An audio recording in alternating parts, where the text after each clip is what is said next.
বন্ধুরা, সম্পূর্ণ পর্ব দেখতে চ্যানেলটি সাবস্ক্রাইব করুন। অবশেষে আয়ুষ্মান কুসুমের হাতের বালা চুরি করার চোরকে ধরে কুসুমের কাছে হিরো হলো আয়ুষ্মান।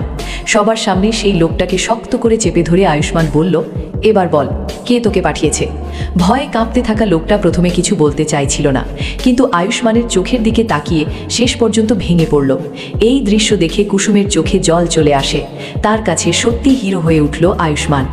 এত মানুষের মাঝে যখন তার সম্মান নিয়ে টানাটানি হচ্ছিল, তখন একমাত্র আয়ুষ্মানই তার পাশে দাঁড়িয়েছিল। কিন্তু ঘটনা এখানেই শেষ নয়। চোরকে যখন মন্দিরের বাইরে এনে সবাই ঘিরে ধরে, তখন সে বলে বসে, আমি একা এটা করিনি, আমাকে দিয়ে করানো হয়েছে। কথাটা শুনেই সবাই চমকে ওঠে। ইন্দ্রাণী গাঙ্গুলি, রাজ, ঈশান সবাই একে অপরের দিকে তাকাতে থাকে। কুসুমের বুক ধকধক করতে থাকে। তার মনে হতে থাকে এই ষড়যন্ত্রটা হয়তো তার খুব কাছের কেউই করেছে। চোর জানায় তাকে মোটা অঙ্কের টাকা দিয়ে শুধু ওই নির্দিষ্ট বালাটা আনতে বলা হয়েছিল। অন্য কোনো গয়নায় তার কোনো আগ্রহ ছিল না, কারণ ওই বালার ভেতরেই লুকিয়ে ছিল একটি ছোট্ট চাবি, যা খুলতে পারে কুসুমের বাবার রেখে যাওয়া এক গোপন লকার।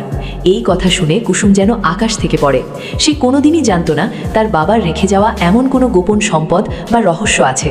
ঠিক তখনই আয়ুষ্মান কুসুমের হাত ধরে শান্ত গলায় বলে, ভয় পেও না, আমি আছি। কিন্তু কুসুমের মনে সন্দেহের ঝড় শুরু হয়ে গেছে। সে ভাবতে থাকে, কে এমনটা করতে পারে? তার নিজের পরিবার নাকি গাঙ্গুলি পরিবারের কেউ? এদিকে ইন্দ্রাণী বিষয়টা খুব সিরিয়াসভাবে নেন। তিনি বুঝতে পারেন এটা শুধু একটা চুরি নয়, এর পেছনে বড় কোনো খেলা চলছে। তিনি রাজ আর ঈশানকে নির্দেশ দেন পুরো ব্যাপারটা তদন্ত করতে। অন্যদিকে আয়ুষ্মান নিজে থেকেই চোরটাকে আরও জেরা করতে থাকে। চোর শেষ পর্যন্ত আর একটা নাম বলে, অর্পিতা ম্যাডাম। এই নাম শুনে সবাই স্তব্ধ হয়ে যায়।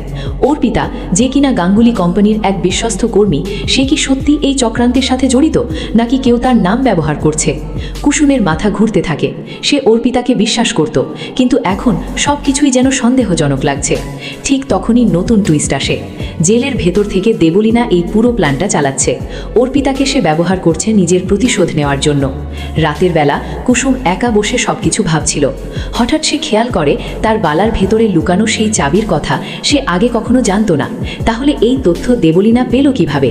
সে বুঝতে পারে তার বাবার অতীতের সাথে এই ঘটনার গভীর সম্পর্ক আছে। পরদিন সবাই মিলে সেই লকার খুঁজতে বের হয়। অনেক খোঁজাখুঁজির পর তারা জানতে পারে লকারটা শহরের এক পুরনো ব্যাংকে রয়েছে।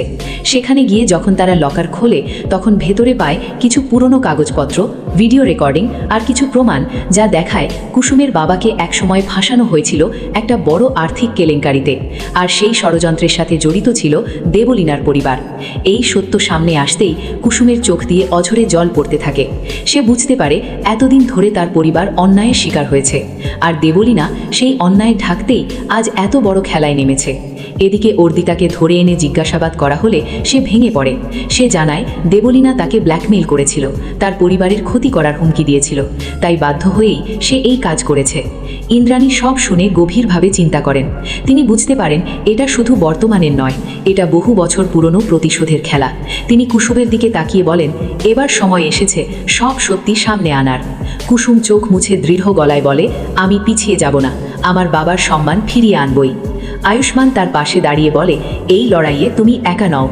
শেষ দৃশ্যে দেখা যায় জেলের ভেতরে বসে দেবলীনা আবারও হাসছে। তার হাতে একটা নতুন মোবাইল, আর সে কারো সাথে বলছে, এটা তো শুধু শুরু, এবার দেখো আসল খেলা। দেবলীনার সেই ফোনালাপের পর থেকেই গল্প একেবারে নতুন মোড় নেয়। জেলের ভেতরে বসে থেকেও সে যেন পুরো খেলাটা নিজের হাতে নিয়ন্ত্রণ করছে।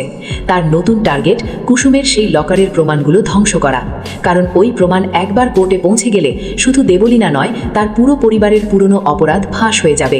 এদিকে গাঙ্গুলি বাড়িতে উত্তেজনা তুঙ্গে। ইন্দ্রাণী গাঙ্গুলি সিদ্ধান্ত নেন যত তাড়াতাড়ি সম্ভব সেই প্রমাণগুলো আইনিভাবে জমা দিতে হবে।